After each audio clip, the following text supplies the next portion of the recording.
Hi friends, ಅಡುಗೆ ಸವಿರುಚಿ ಚಾನಲ್ಗೆ ಸ್ವಾಗತ. ಇವತ್ತು ಹೋಟೆಲಲ್ಲಿ ತಿಂದಷ್ಟೇ ರುಚಿಯಾಗಿ ಎಗ್ ಮಸಾಲ ಮಾಡ್ತಾ ಇದ್ದೀನಿ. ಬಿಗಿನರ್ಸ್ ಕೂಡ ತುಂಬ ಈಸಿಯಾಗಿ ಮಾಡ್ಬೋದಾದ ಸೀಕ್ರೆಟ್ ರೆಸಿಪಿ ಇದು. ಚಪಾತಿ, ರೋಟಿ, ಅನ್ನ ಎಲ್ಲದಕ್ಕೂ ಕೂಡ ಈ ಎಗ್ ಮಸಾಲ ತುಂಬಾ ರುಚಿಯಾಗುತ್ತೆ.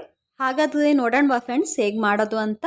ಹಾಗೆ ನೀವೇನಾದರೂ ನನ್ನ ಚಾನಲ್ನ ಇನ್ನೂ ಸಬ್ಸ್ಕ್ರೈಬ್ ಮಾಡ್ಕೊಂಡಿಲ್ಲ ಅಂದರೆ ಇವಾಗಲೇ ಚಾನಲ್ನ ಸಬ್ಸ್ಕ್ರೈಬ್ ಮಾಡ್ಕೊಳ್ಳಿ. ಸೈಡಲ್ಲಿ ಬೆಲ್ ಐಕನ್ ಇದೆ, ಅದರ ಮೇಲೆ ಕ್ಲಿಕ್ ಮಾಡಿ ಆಲ್ ಸೆಲೆಕ್ಟ್ ಮಾಡಿ. ಆವಾಗ ನಾನು ಮಾಡೋ ಎಲ್ಲ ವೀಡಿಯೋದ ನೋಟಿಫಿಕೇಷನ್ ನಿಮಗೆ ಸಿಗುತ್ತೆ. ಹಾಗೆ ವೀಡಿಯೋನ ಕೊನೆ ತನಕ ಮಿಸ್ ಮಾಡ್ಕೊಳ್ಳದೆ ನೋಡಿ. ಮೊದಲಿಗೆ ಎಗ್ ಮಸಾಲ ಮಾಡೋದಕ್ಕೆ ನಾನಿಲ್ಲಿ 5 ಮೊಟ್ಟೆನ ಬೇಯಿಸ್ಬಿಟ್ಟಿಟ್ಕೊಂಡಿದ್ದೀನಿ. ಬೇಯಿಸಿದಂಥ ಮೊಟ್ಟೆಗಳ ಮೇಲೆ ನೈಫಲ್ಲಿ ಇಲ್ಲಿ ಕಾಣುತ್ತಲ್ಲ, ಹೀಗೆ ಸಣ್ಣದಾಗಿ ಕಟ್ ಮಾಡ್ಕೋಬೇಕು. ಹೀಗೆ ಕಟ್ ಮಾಡ್ಕೊಳ್ಳೋದ್ರಿಂದ ಮಸಾಲೆ ಎಲ್ಲ ಮೊಟ್ಟೆಗೆ ಚೆನ್ನಾಗಿ ಇಟ್ಕೊಂಡು ತಿನ್ನೋದಕ್ಕೆ ಇಷ್ಟ ಆಗುತ್ತೆ. ಮೊಟ್ಟೆ ಬೇಯಿಸುವಾಗ 1/2 ಟೀ ಸ್ಪೂನಷ್ಟು ಆಯಿಲು, 1/2 ಟೀ ಸ್ಪೂನಷ್ಟು ಸಾಲ್ಟ್ ತೊಗೊಂಡು ಬೇಯಿಸ್ಕೊಳ್ಳಿ. ಆವಾಗ ಮೊಟ್ಟೆ ಸಿಪ್ಪೆನ ನೀಟಾಗಿ ತೆಗಿಬಹುದು, ಮೊಟ್ಟೆ ಒಡೆದೋಗಲ್ಲ. ಮೊಟ್ಟೆನೆಲ್ಲ ಕಟ್ ಮಾಡಿ ಇಟ್ಕೊಂಡಿದ್ದೀನಿ. ಈಗ ಒಂದು ಪಾತ್ರೆನ ಸ್ಟವ್ ಮೇಲೆ ಕಾಯಕ್ಕಿಟ್ಟು ಅದಕ್ಕೆ ಒಂದು 3 ಟೇಬಲ್ ಸ್ಪೂನಷ್ಟು ಆಯಿಲ್ ಹಾಕ್ತಾಯಿದ್ದೀನಿ. 1/4 ಟೀ ಸ್ಪೂನಷ್ಟು ಹಳದಿ, 1/4 ಟೀ ಸ್ಪೂನಷ್ಟು ಸಾಲ್ಟ್ ತೊಗೊಂಡು ಆಯಿಲ್ ಜೊತೆ ಚೆನ್ನಾಗಿ ಒಂದು ಸತಿ ಮಿಕ್ಸ್ ಮಾಡ್ಕೊಳ್ಳೋಣ. ಈಗ ಬೇಯಿಸಿ ಕಟ್ ಮಾಡಿದಂಥ ಮೊಟ್ಟೆನ ಹಾಕ್ಕೊಂಡು ಎಣ್ಣೆಲೆ ಒಂದು 2 ನಿಮಿಷ ಫ್ರೈ ಮಾಡ್ತಿದ್ದೀನಿ. ನೀವು ಬೇಕಿದ್ರೆ ಇದ್ರ ಜೊತೆ ಒಂದು 1/4 ಟೀ ಸ್ಪೂನಷ್ಟು ಮೆಣಸಿನ ಪುಡಿ ಹಾಕ್ಕೊಂಡು ಮೊಟ್ಟೆನ ಫ್ರೈ ಮಾಡ್ಕೋಬಹುದು. ಈಗ ಫ್ರೈ ಮಾಡೋದ್ರಿಂದ ಮೊಟ್ಟೆ ತಿನ್ನುವಾಗ ರುಚಿಯಾಗುತ್ತೆ. ಮೊಟ್ಟೆ ಫ್ರೈ ಆಗಿದೆ, ಇವಾಗ ನಿಮಗೆ ನೋಡುವಾಗ ಗೊತ್ತಾಗ್ಬೋದು.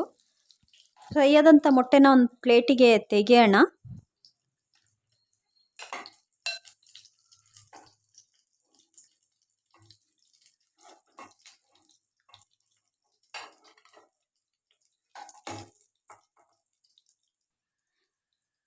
ಅದೇ ಎಣ್ಣೆಗೆ ಮತ್ತೆ ಒಂದು ಟೇಬಲ್ ಸ್ಪೂನಷ್ಟು ಆಯಿಲ್ ಹಾಕ್ತಿದ್ದೀನಿ.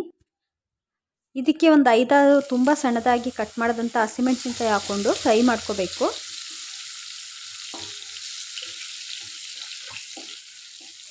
ಕಟ್ ಮಾಡಿದಂಥ ಈರುಳ್ಳಿ ಹಾಕ್ತಿದ್ದೀನಿ.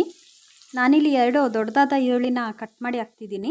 ಗ್ರೇವಿ ಚೆನ್ನಾಗಿ ಆಗಬೇಕಂದ್ರೆ ಈರುಳ್ಳಿನ ಆದಷ್ಟು ಸಣ್ಣದಾಗಿ ಕಟ್ ಮಾಡ್ಕೋಬೇಕು. ಹಾಗೆ ಈರುಳ್ಳಿ ಸ್ವಲ್ಪ ಕಂದು ಬಣ್ಣ ಆಗೋ ತನಕ ಚೆನ್ನಾಗಿ ಫ್ರೈ ಆಗಬೇಕು. ಒಂದು 2-3 ಮಿನಿಟ್ಸು ಈರುಳ್ಳಿದು ಹಸಿ ವಾಸನೆ ಹೋಗೋ ತನಕ ಚೆನ್ನಾಗಿ ಫ್ರೈ ಮಾಡ್ಕೋಬೇಕು. ಸ್ವಲ್ಪ ಕರಿಬೇವಿನ ಸೊಪ್ಪು ಹಾಕ್ಕೊಂಡು ಫ್ರೈ ಮಾಡ್ತಿದ್ದೀನಿ.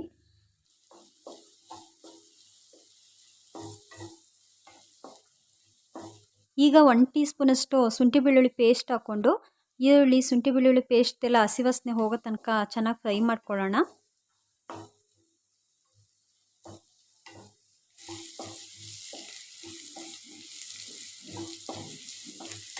ಈರುಳ್ಳಿ ಚೆನ್ನಾಗಿ ಫ್ರೈ ಆಗಿದೆ. ಈಗ ಕಟ್ ಮಾಡಿದಂಥ ಟೊಮೆಟೊ ಹಾಕ್ತಾಯಿದ್ದೀನಿ. ಆದಷ್ಟು ಚೆನ್ನಾಗಿ ಹಣ್ಣಾದಂಥ ಟೊಮೆಟೊನ ತೊಗೊಳ್ಳಿ. 4 ಟೊಮೆಟೊ ತೊಗೊಂಡು ನಾನಿಲ್ಲಿ ತುಂಬ ಚಿಕ್ಕದಾಗಿ ಕಟ್ ಮಾಡಿ ಹಾಕಿದ್ದೀನಿ. 2-3 ಮಿನಿಟ್ಸು ಎಣ್ಣೆಲೆ ಚೆನ್ನಾಗಿ ಫ್ರೈ ಆಗಬೇಕು.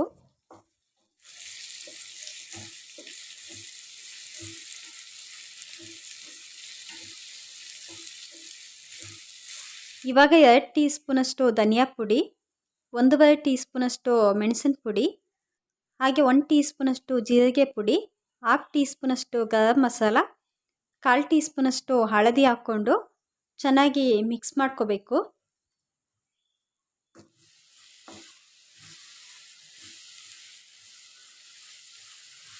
ಟೊಮೆಟೊಕ್ಕೆ ಮಸಾಲೆ ಪುಡಿನೆಲ್ಲ ಹಾಕಿದ ಮೇಲೆ ಎಣ್ಣೆ ಬಿಡೋ ತನಕ ಚೆನ್ನಾಗಿ ಫ್ರೈ ಮಾಡ್ಕೋಬೇಕು, ಒಂದು 4-5 ಮಿನಿಟ್ಸು.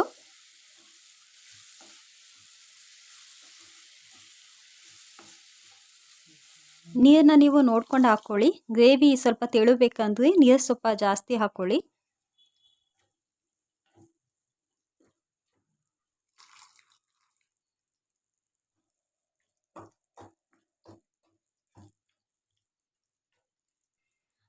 ಟೇಸ್ಟಿಗೆ ಉಪ್ಪು ಹಾಕ್ಕೊಂಡು ಒಂದ್ಸಲ ಚೆನ್ನಾಗಿ ಮಿಕ್ಸ್ ಮಾಡಿಕೊಂಡು ಸ್ವಲ್ಪ ಲೋ ಫ್ಲೇಮ್ನಲ್ಲಿ ಒಂದು 7-8 ನಿಮಿಷ ಬೇಯಿಸ್ಕೋಬೇಕು.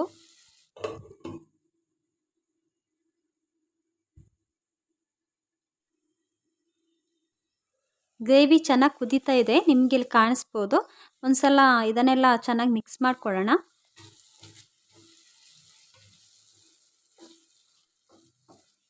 ಫ್ರೈ ಮಾಡಿ ತೆಗೆದಿಟ್ಟಂಥ ಮೊಟ್ಟೆ ಹಾಕ್ಕೊಂಡು ಮಿಕ್ಸ್ ಮಾಡ್ಕೋಬೇಕು. ನಾನಿಲ್ಲಿ ಗ್ರೇವಿಗೆ ಕೊತ್ತಂಬರಿ ಸೊಪ್ಪು ಹಾಕಿಲ್ಲ. ನೀವು ಬೇಕಿದ್ರೆ ಕಟ್ ಮಾಡಿದ ಕೊತ್ತಂಬರಿ ಸೊಪ್ಪನ್ನ ಸ್ವಲ್ಪ ಹಾಕ್ಕೊಂಡು ಮಿಕ್ಸ್ ಮಾಡಿಕೊಂಡ್ರೆ ಗ್ರೇವಿ ಇನ್ನೂ ರುಚಿಯಾಗುತ್ತೆ. ಮೊಟ್ಟೆ ಹಾಕಿದ ಮೇಲೆ ಮೊಟ್ಟೆನ ಮಸಾಲೆ ಜೊತೆ ಒಂದು 4-5 ನಿಮಿಷ ನಿಧಾನಕ್ಕೆ ಆದಷ್ಟು ಲೋ ಫ್ಲೇಮ್ನಲ್ಲಿ ಬೇಯಿಸ್ಕೋಬೇಕು. ಆವಾಗ ಮಸಾಲೆ ಎಲ್ಲ ಮೊಟ್ಟೆಗೆ ಚೆನ್ನಾಗಿ ಇಟ್ಕೊಳ್ಳುತ್ತೆ.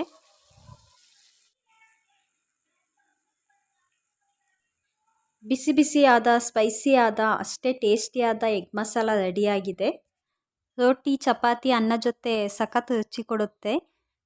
ಇಷ್ಟೊಂದು ರುಚಿಯಾದ ಎಗ್ ಮಸಾಲಾನ ನೀವು ಕೂಡ ಮನೇಲಿ ಟ್ರೈ ಮಾಡಿ.